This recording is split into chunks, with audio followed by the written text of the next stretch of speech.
Up to this stage, you know you have an airtight house. Because if you can remember in the last episode, we done aerobarrier at the framing stage. We got an incredible 0.21.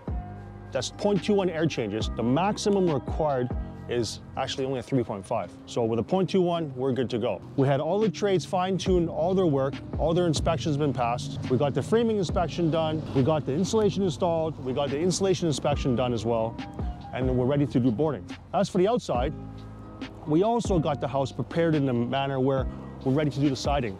If you have a look, all the rain screen's been installed, the insulation's been installed, and all that's missing is the final cladding. So let's have a look inside and see how it looks just before we board the house up.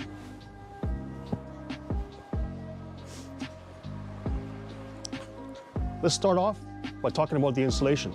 We have a 2x6 wall. We're using Roxo mineral wool bats. In addition to the wall cavities, we have an outside layer of comfort board, also made by Roxo. Altogether, giving us an effective R value of R22. Standard poly, 6mm poly over top of this to give us our vapor barrier, and drywall will be covering this side of the house. Now, because of the certain limiting distance from the neighbor's house and this wall is required to have a different fire rating when it comes to drywall.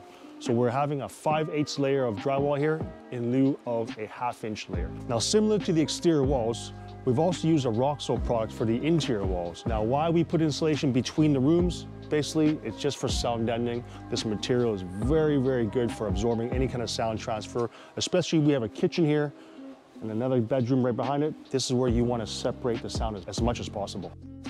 I'm in the master bedroom at the moment, and just by speaking right now, you can tell how much difference there is in the sound deadening and this just by adding the insulation on the interior walls and having the roof insulated and the outside walls insulated. Wow, what a difference this makes.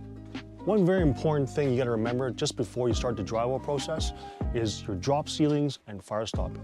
Drop ceilings are not always avoidable, such as this case where we have an entire hallway dropped to accommodate the HVAC ducts. So in this case, we stuff all the voids with Roxo products so that fire has nowhere to go up and spread. And similarly, in this area where the drop ceiling is a little bit lower than the ceiling and you're not using full-size lumber, notice the strip of drywall we have behind there. That carries a fire stopping on this wall, not allowing any fire, if it were to happen, to enter from this area, go up and spread beyond.